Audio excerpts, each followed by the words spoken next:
Hi everyone, today we'll be discussing about phacoemulsification. So, in previous classes, other methods of cataract surgery were discussed, like intracapsular cataract extraction, extracapsular SICS. So, now we'll be continuing with the same. So, we have taken phacoemulsification as a separate topic because it's the most commonly and widely done surgery for cataract nowadays, and they've been asking as a short note for people. So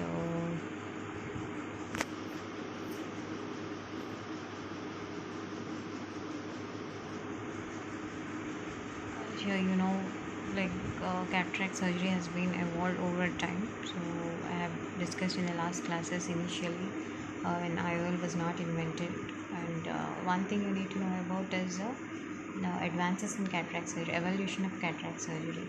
So initially they used to do ICC, like discussed. You can see a very large incision around 12 millimeter incision from almost like 10 to 2, 10 o'clock to 2 o'clock position, or 9:30 to 1:30 position. So they used to make a huge limbal incision, and they used to remove the entire nucleus with a bag. So this was the first technique. So actually, if you come to the history of cataract surgery, the initial surgery which was performed for cataract was couching. So you need to know about couching. You just read about the history because few examiners, they will be fond of asking this. So you just read about what is couching and when they actually started doing this. So later on, the first procedure which was done was intracapsular cataract extraction, like I discussed, and came the extracapsular extraction, where the incision is almost similar or a little bit smaller, but it has an advantage of preserving the posterior capsule wherein the IOL could be placed. So then came the SICS. See, if you see in foreign countries, they didn't have the transition to SICS. It was directly to phaco. So in this picture, you can't see SICS. So SICS mainly, it is a low budget surgery, and it is mainly done in most of the developing countries where we have cam setups, and which is even performed now because of huge cam setups. Okay. So in SICS, similarly, the incision size had reduced, and it had advantage of self-sealing wound, where we used to not put sutures because it was a three-pillar self-sealing wound. Then came the phacoemulsification. So the incision size went on decreasing, and the surgery is becoming quite safer nowadays. So coming to phacoemulsification, so the incision was still more or less like the incision varies from 2.8 to 3.2 millimeter. Okay, so nowadays, like, people start performing I mean, there's so many experiments going on to reduce the incision size even more. One similar example I'll be telling you later. Okay, so then coming to the aims of good phacosurgery. So why are we doing phacosurgery? What are the advantages of it? And what should be your aim in performing the phacosurgery? One is low endothelial damage. See, I think you know phaco is nothing but power. Like, we are using a power to emulsify the nucleus. So we have to keep in mind that we are not causing endothelial damage by giving more power during emulsification. Then reduce the phaco time. Then avoid complications during surgery and maintain the anterior chamber depth. This is very important because fluctuations during the surgery can lead to endothelial damage and finally endothelial decompensation. So we need to maintain the anterior chamber by using viscoelastic or more irrigation, that will be done later. Then, as you know, the main advantage of shifting to phacoemulsification is to reduce the astigmatism. So we'll just briefly discuss about a mission, parts of the mission, and what is phacodynamics. So phacoemulsification is a short note to the people, so you can just write the steps of phacoemulsification, the techniques in phacoemulsification, and the recent advance in phacoemulsification. And for your knowledge, and maybe if the examiner is keen in asking why, so you just remember what are the parts of phacoemulsification. So it consists of mainly three parts: a console, a handpiece, and a foot pedal.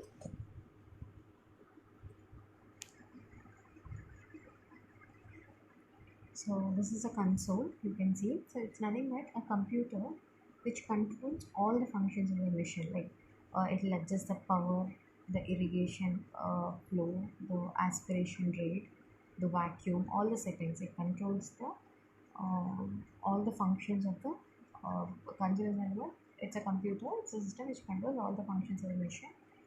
And it generates. It has this one. It generates ultrasonic power, ultrasonic wave, and sends it to the transducer in the form of electronic signals.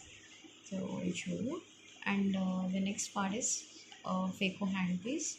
There are two handpieces. One is a phaco handpiece and another is a irrigation aspiration handpiece. So this is connected to the console through a connector or the cord. So when we are doing the main phacoemulsification, that we are emulsifying the nucleus, we need to connect it to the phaco handpiece, and when we are aspirating the cortex, we need to connect the irrigation and aspiration handpiece. Okay, so this is the other part, that is a foot pedal. So in phacoemulsification, mainly we are controlling the functions with the help of foot pedal. So there are three positions. Like first position is irrigate. When you just stamp on it in the when it is in position one, there will be only irrigation. Like only fluid will be flowing through the phaco handpiece. Then the in second position, if you press it even more, that is called phaco position two. The two functions will be in act, like irrigation as well as aspiration. You will be aspirating the matter also. When you do the third step, like when you press it even more, then phaco power will be delivered. So this is mainly controlled by foot pedal. So coming to the handpiece, like I've described, this is a phaco handpiece, which we are using for uh, aspirating. I mean, emulsifying and aspirating the nucleus. So you can see the handpiece having a tip as well as it is having a tip. So this tip, it is made up of titanium and it is covered by a silicone sleeve. So you need to see this. So the covering is mainly because heat is generated during phacoemulsification. So the infusing fluid flows between the tip and the sleeve, which will cool the tip. Okay. So and the phaco handpiece, it contains a piezoelectric crystal. This phaco handpiece, it is containing the piezoelectric crystal which is in contact with the tip. This is very important because the principle of phacoemulsification, it is based on reverse piezoelectric phenomenon. I will just explain you what is a reverse piezoelectric. You just remember the phaco tip has a piezoelectric crystal at the tip which is in contact with the tip. So this is very important. And see, there are two openings on the sleeve for the exit of the fluid, which should be kept perpendicular to the tip. This is not so important. See, and at the proximal end of the tube, like this is the tip, and at the proximal end of the tube, uh, you can see connections, right? So the proximal end, it is connected to the console. Like I have shown you, a console in other words, a system which controls all the functions, which with the help of an electric cord. So these two connections are for one for irrigation. Like we need to irrigate fluid into the anterior chamber. So one is for irrigation and another is aspiration. Aspiration of all the contents, like whatever nucleus we have analyzed for aspiration. So one is for irrigation and one is for aspiration. So at the proximal end, you have two connections. This is phaco probe. Then, so I told you the principle of phacoemulsification is based on a piezoelectric phenomenon. So here, mainly what is going on is reversal of piezoelectric phenomenon. So for that, you need to know what is piezoelectric phenomenon. Piezoelectric phenomenon is nothing but, so on contraction, on compression of crystals, we can generate electric current. So here we are using the same principle, uh, but a reverse. a reversal of that, wherein electric current uh, is used for the crystals to contract.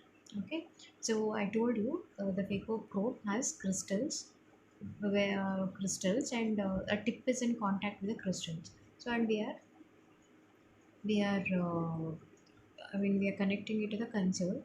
So the electric current is used, it is passed through that, and it will in turn contract the crystals, which will cause contraction of the crystals, which in turn will produce power. Okay, so the crystal is mounted on a piece of tubing of narrowing diameter, eventually ending with the attachment of the phacometer.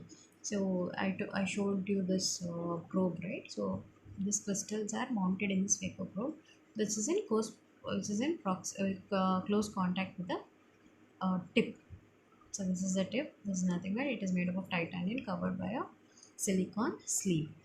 So when an electric current is passed, this crystals inside will contract and in turn they will lead to power. Okay, so the decreasing diameter of that phaco tube, it will act as an amplifier to generate the power.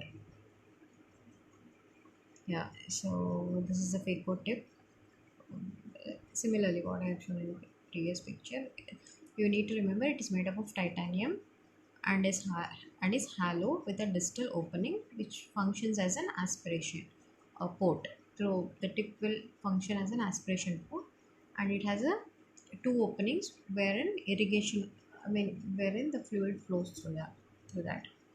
So the tip comes in various sizes. You just need to remember 0 to 60 degree and with different angulations.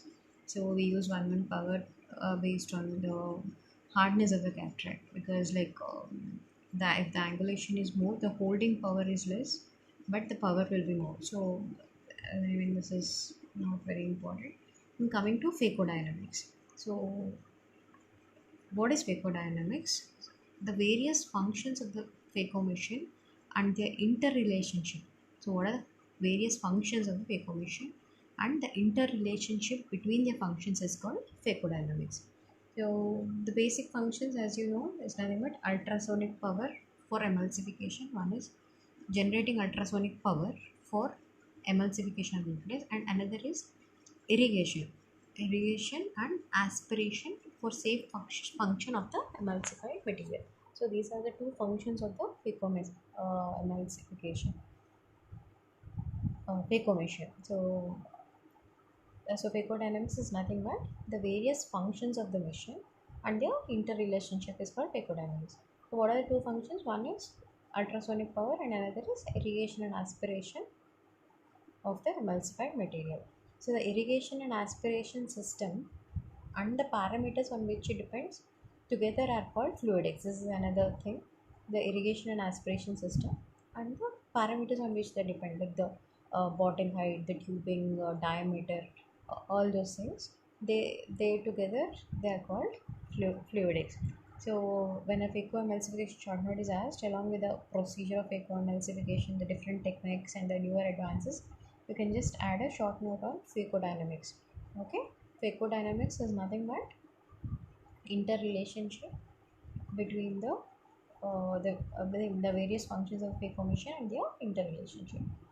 Okay, so I told you power. Power is generated by that reverse piezoelectric phenomenon.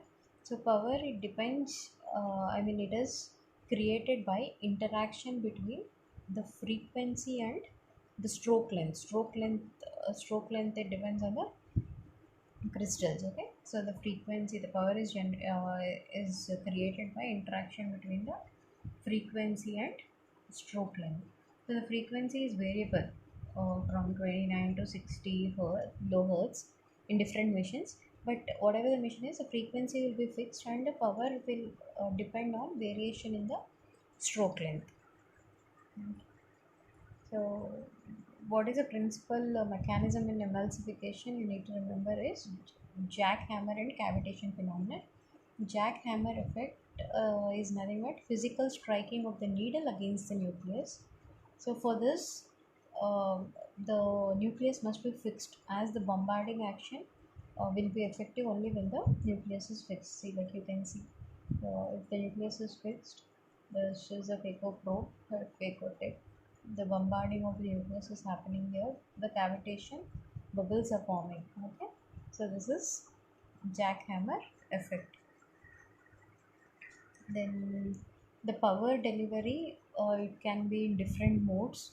So you can see in the picture, this is a linear mode wherein the power is slowly increasing. Okay, so the another one is the pulse mode. Okay, so it is given in intermittent pulses. The last one is burst mode, so wherein the pico power is gradually increased. So I told you fluidics is nothing but it refers to the integrated functions performed by irrigation and aspiration system by which stable AC is maintained. Okay, so it consists of, so that's what I was telling you, it consists of irrigation and aspiration.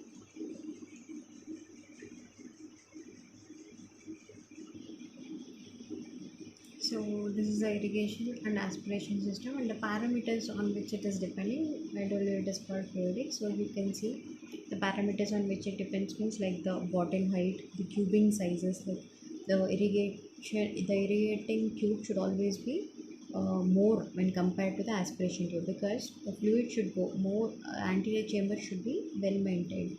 So irrigating fluid should be more. When the fluid should be more when compared to the aspiration tubing size, because if you are aspirating more when compared to the irrigation, the AC will collapse and there will be more damage to the endothelium. So you need to, this is very important, fluidics is very important. And this leaves, then the pump systems, there is a pump in the phacoemulsion that I have not mentioned in the this thing. So you just need to remember there's a pump. There are two types of pump, one is venturi pump and another is peristaltic pump. So this is the irrigation, this is a bottle, this is the irrigation system, this is connected to the phaco probe, and another thing, tubing at the proximal end, it is connected to the aspiration, it is connected to the pump, and again to the aspiration tube, it is connected to the pump. Okay, so coming to steps in phacoemulsification. So anesthesia, similarly we can do either peribulbar or topical, and nowadays phacoemulsification is widely done under topical anesthesia unless like the patient is not cooperative or any other reasons. We ideally do under topical anesthesia. And coming to the incision, a clear corneal incision is made. So here I have written corneus clearer, but a clear corneal incision is made, which varies from 2.8 to 3.2 mm. This you need to remember because few examiners are keen on asking. So you need to know the keratome diameter. The keratomes are available in 2.8, 3.2. So we use a 3.2 millimeter keratome for the clear corneal incision. So the length of the incision will be 3.2 millimeter. Then followed by, always you need to remember anterior chamber depth is always maintained. You need to use viscoelastics in between to prevent the damage to the endothelium. Then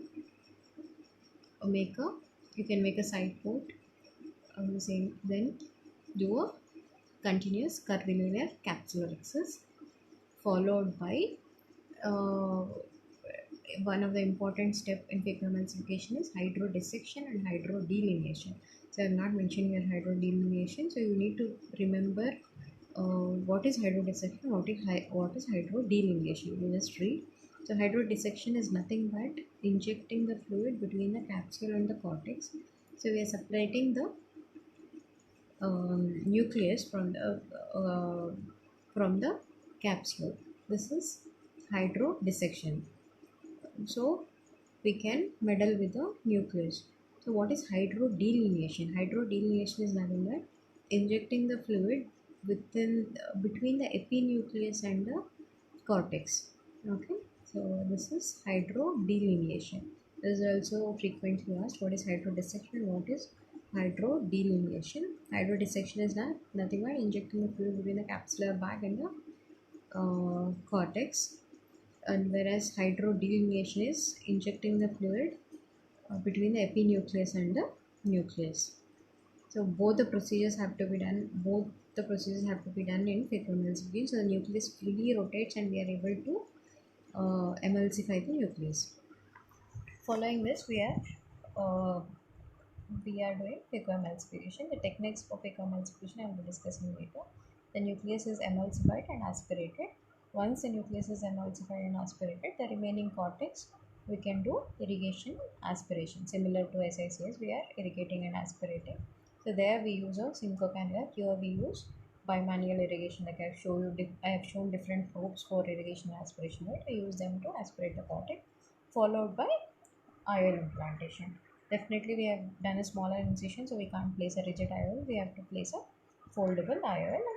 The viscoelastic, whatever is left, has to be washed, and wound is self-sealing, so no need of putting sutures or. And so here you can see the incision is not shown. Ideally, we make a, so you can see the dark part. You can 3 mm or 3.2 mm corneal clear corneal incision. Then side ports are made. Then continuous curving the capsule. This is hydrodissection, the first one, wherein the fluid is injected between the capsule and the cortex. This is the hydrodelineation in picture C, where the fluid is injected between the nucleus and epinucleus. Okay, so then followed by phaco emulsification aspiration. See, here we are doing divide and conquer technique, wherein the nucleus is trenched. Like we are doing a 4 quadrants. So first we are doing in one direction vertically throughout the length. Then we are rotating the nucleus and doing in a horizontal, just like a cross, plus or cross mark. We are doing trenching, then dividing it into multiple small parts and emulsifying, and we are emulsifying and aspirating the nucleus. So followed by that we are aspirating the cortex.